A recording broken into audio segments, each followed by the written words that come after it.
Bismillahirrahmanirrahim. Assalamualaikum warahmatullahi wabarakatuh. Salam sejahtera untuk kita semua, Mira dan seluruh jajaran pengurus dan anggota Aspek Indonesia. Terima kasih kawan-kawan KSPI, ada kawan-kawan PGRI dan afiliasi yang lain, kawan-kawan Spasi, narasumber Bang Hatta dan Pak Kolonel Sudi. Terima kasih.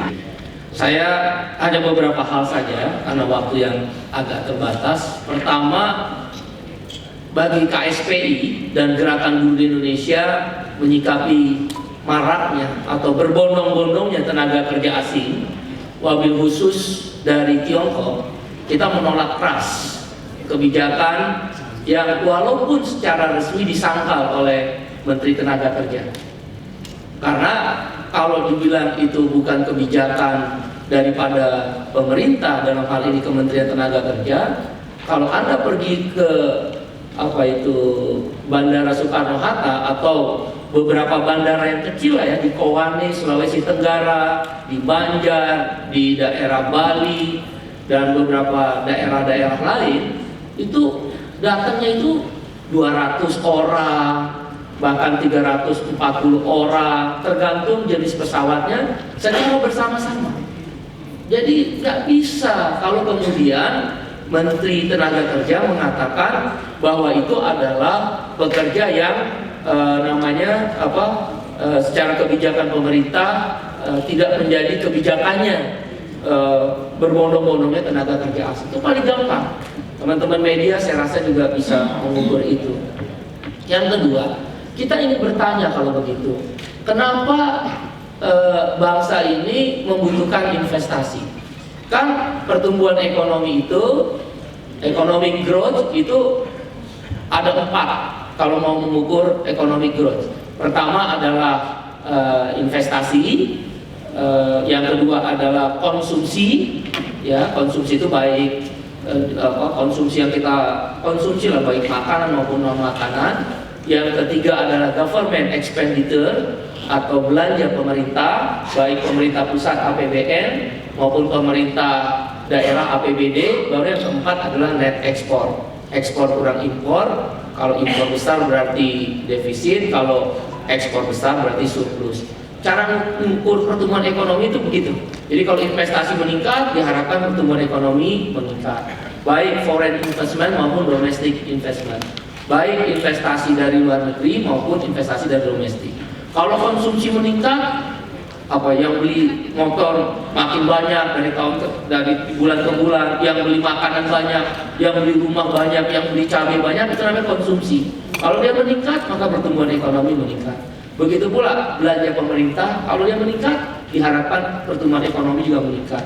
Dan kalau ekspor melebihi impor, terus-menerus juga meningkat ekspornya, itu pun akan meningkatkan pertumbuhan ekonomi. Nah, apa sih tujuan dari pertumbuhan ekonomi? Secara teori hanya 2. Tadi sudah jelaskan di salah satu stasiun TV itu. Yang pertama adalah mengurangi angka pengangguran.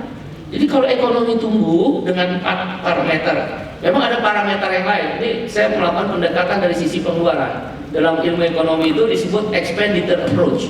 Jadi pendekatan dari sisi pengeluaran. Ada 4 tadi. Jadi kalau ekonomi tumbuh, ada 2 yang dicapai. Satu, yaitu yang disebut menekan angka pengangguran. Jadi kalau ekonomi tumbuh, pengangguran tidak berkurang, buat apa ada pertumbuhan ekonomi?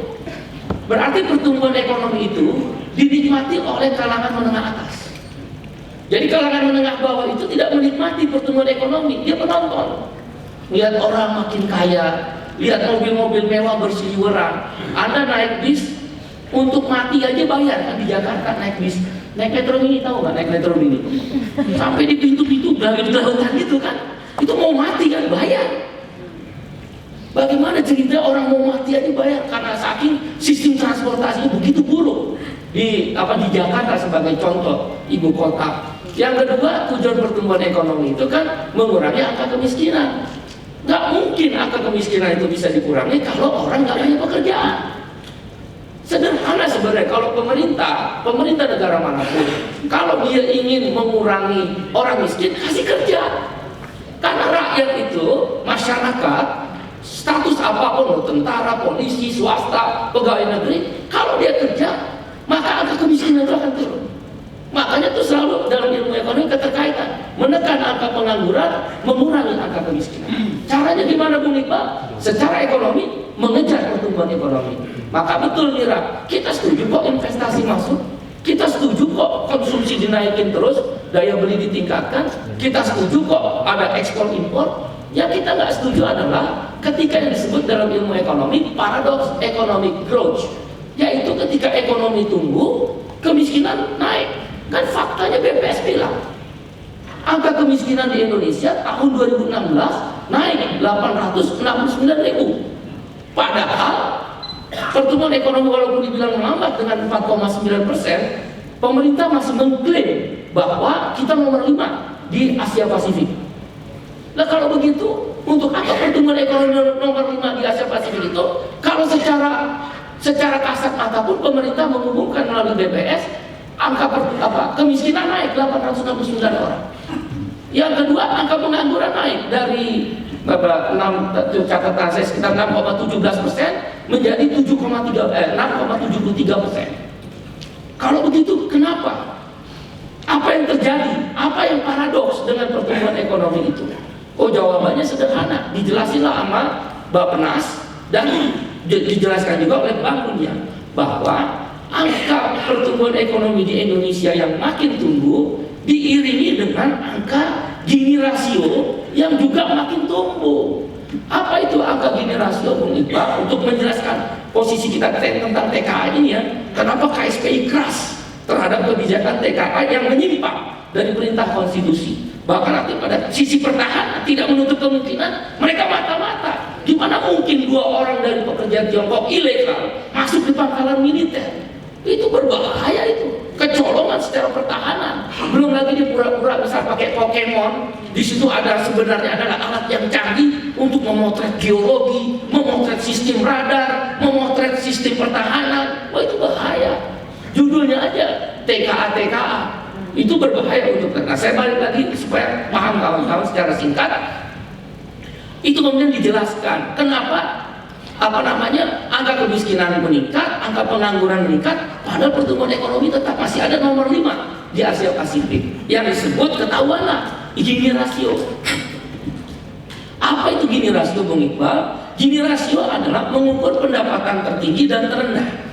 Jadi kalau makin angka Gini rasio itu meningkat dari tahun ke tahun, itu artinya kesenjangan pendapatan, gap pendapatan itu makin lebar.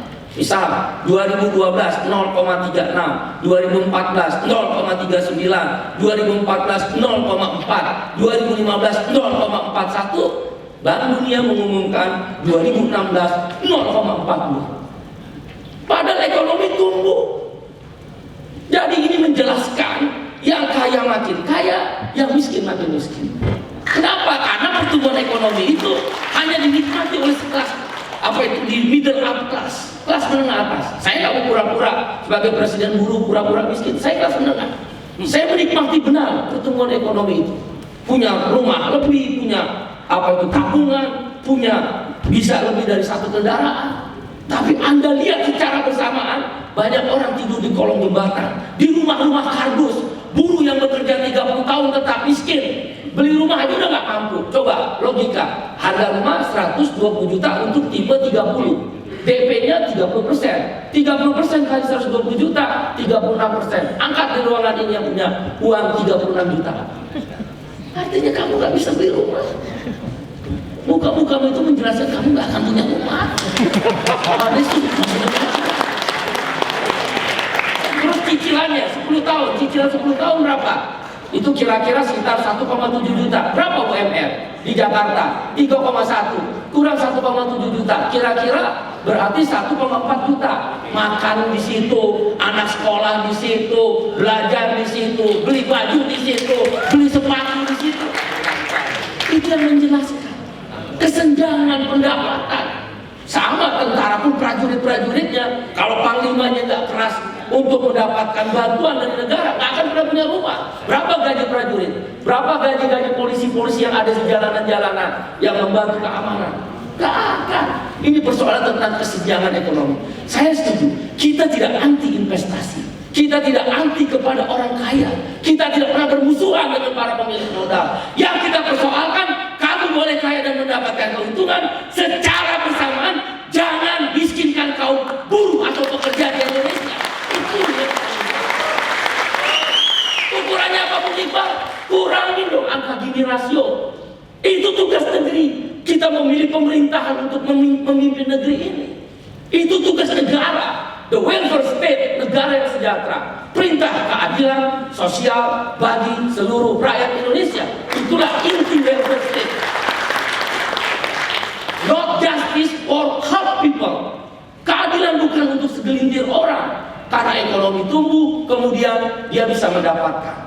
Nah, Anda bisa bayangkan, di tengah angka-angka kesenjangan pendapatan yang makin meningkat, kemiskinan yang makin meningkat, 869.000, bahkan Jakarta yang diklaim oleh gubernurnya sudah melakukan peningkatan, faktanya kemiskinan naik 16.000. Ini angka-angka pemerintah sendiri. Gini rasio sekarang sudah 0,42. Hati-hati, secara pertahanan, kalau angka Gini rasio 0,48 itu revolusi. Revolusi Mesir dan Timur Tengah, Arab Spring, itu ketika angka Gini rasio 0,49. Revolusi Prancis 0,51. Revolusi Inggris, revolusi di Bolivarian itu 0,5. Itu fakta ekonomi. Kita sudah 0,42. Bahkan sudah diduga di Jakarta sudah 0,43 atau 0,44. Hati-hati. Sejarah mencatat itu. Kesenjangan pendapatan dan pokok pangkal soal. Nah, di tengah angka-angka itu, investasi Tiongkok kemudian datang. Kita setuju lagi-lagi saya mengatakan investasi itu datang. Kan tadi sudah saya bilang, dengan investasi masuk, modal masuk, maka terciptalah pertumbuhan ekonomi. Terciptalah, kita harapkan mengurangi angka pengangguran dengan terciptanya lapangan pekerjaan baru. Mengurangi kemiskinan karena orang bekerja. Faktanya, diakui atau tidak diakui, masuknya tenaga investasi Tiongkok diiringi dengan masuknya tenaga kerja unskilled workers atau pekerja-pekerja yang tidak berketerampilan. Tadi kan dari fakta, masa nggak bisa dilihat sih dari Metro TV, TV One, RTV, semua net, semua memberitakan, RCTP, RCTI, semua media mainstream, media di Batam juga menjelaskan bagaimana tenaga kerja asing itu masuk. Enggak ilegal, legal. Gimana ilegal? Jumlah kalau ilegal itu 7 orang ditangkap di Mangga Besar. Nah, itu boleh ilegal. Ini ratusan orang, bahkan dibayar itu ribuan orang. Dan Gubernur Rano Karno, Gubernur Banten mengakui bahkan akan datang lagi sampai 2-3 tahun 30.000 orang. Di beberapa daerah pun itu diakui. Nah, ini yang kita katakan kita tolak. Kenapa demikian? Pertama, membahayakan pertahanan negara. Yang kedua, itu yang kedua lain. Yang pertama, melanggar konstitusi. Setiap warga negara berhak mendapatkan penghidupan yang layak. Investasi masuk, kejar pertumbuhan ekonomi. Pertumbuhan ekonomi untuk membuka lapangan kerja baru. Yang dibawa orang Tiongkok. Terus orang-orang lokal. Saya sampai bilang dengan Pak Menteri nggak usah. Udahlah, nggak usah beretorika. Pergi kamu ke Pulau Gadung. Berapa sih jaraknya Kemenaker di Gatot Subroto dengan industri Pulau Gadung? Paling 45 menit kalau nggak macet. Ada 7 perusahaan, 6 perusahaan baja, 6 perusahaan baja. Itu adalah 30% dari setiap perusahaan itu adalah pekerja Tiongkok. Berapa gajinya? Gajinya adalah mereka, kalau yang kita persoalkan, kalau pekerjaannya berbeda dengan gaji berbeda, setuju. Untuk pekerjaan yang sama, gajinya beda.